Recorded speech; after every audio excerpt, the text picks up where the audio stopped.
परिहास हो तो राम जी जैसा होना चाहिए, दाम्पत्य जीवन में प्रेम हो तो राम जी जैसा होना चाहिए। देखो राम जी क्या परिहास किए, सियाजू बैठी हैं बगल में, देखा सियाजू थोड़ी गंभीरता में बैठी थी, तो सियाजू को प्रसन्न करने के लिए राम जी ने परिहास किया। और कैसा मजाक है देखिए, राम जी कहते हैं सिया तुझे एक बात पता है? बोले क्या? बोले तेरे चरणों से ज्यादा मेरे चरण सुंदर हैं,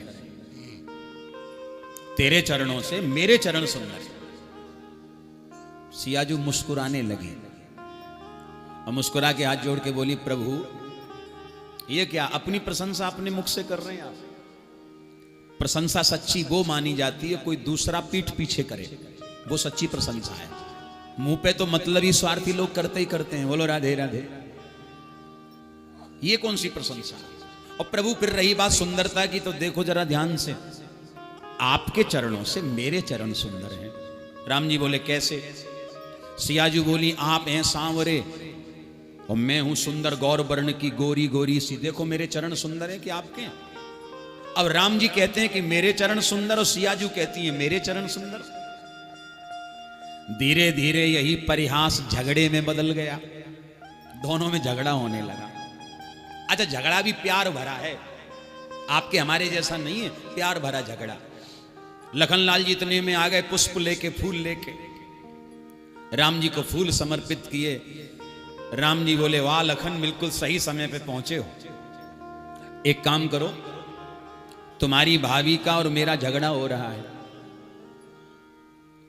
लखनलाल बोले किस बात पे?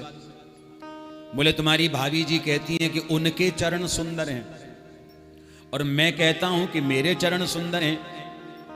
और लखन तुम तो हमारे चरणों की सेवा करने वाले हो, अब तुम ही बताओ कि चरण किसके सुंदर हैं, तुम ही फैसला करो। सो लखन जी वहां से निकले और दूर जाके खड़े हो गए और दूर से ही हाथ जोड़े, प्रभु ये आपका आपसी मामला है, आपस में सुलझाओ निपटाओ, हमें बुरा क्यों बनाते हो, हमें बीच में क्यों घसीटते हो? राम जी ने कहा मेरी आज्ञा है, तुम्हें ही फैसला करना पड़ेगा। अब राम जी की आज्ञा तो सिरोधार करने वाले लखनलाल तुरंत आगे आ गए। अब पहले राम जी के चरण देखे, फिर सियाजू के चरण देखे और बोले प्रभु भाभी मां के चरणों से आपके चरण, लेकिन ये नहीं कहा कि सुंदर हैं। राम जी को लगा कि यही कहेगा कि सुंदर हैं। राम जी प्रसन्न हो गए। सीता हमने पहले ही कहा था कि हमारे चरण सुंदर हैं, पर तू मानती ही नहीं है। लखनलाल मुस्कुरा के राम जी की ओर देखे और हाथ जोड़ के बोले सरकार ज्यादा प्रसन्न होने की आवश्यकता नहीं है, अभी मैंने फैसला नहीं किया है। तो फिर तुम कहना क्या चाहते हो? बोले मैं ये कहना चाहता हूं कि आपके चरणों से ज्यादा भाभी मां के चरण। फिर भी नहीं कहा कि सुंदर है। अब सीता को लगा अब तो मैं ही बची हूं, तो फैसला मेरे पक्ष में आएगा। तो सियाजू प्रसन्न हो गई। लखन तुम्हारे भैया को कितनी देर से समझा रही हूं कि मेरे चरण सुंदर हैं, पर ये मानते ही नहीं हैं। तो लखनलाल धीरे से बोले हाथ जोड़ के, भाभी मां आप भी ज्यादा प्रसन्न मत होइए, मैंने अभी फैसला नहीं किया है कि चरण किसके सुंदर हैं। तो फिर कहना क्या चाहते हो? अब लखनलाल जी ने स्पष्ट कहा और अब फैसला किया।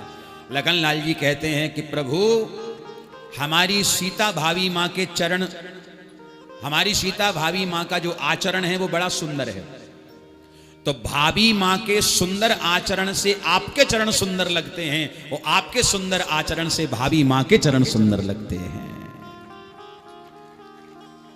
तो भैया सुंदरता चमड़ी की नहीं है, सुंदरता आचरण की है। दोनों का आचरण बड़ा प्यारा है। सब्सक्राइब करें हमारे YouTube चैनल साधना गोल्ड को और पाएं वीडियो सबसे पहले। और हाँ, बेल आइकन दबाना ना भूलें।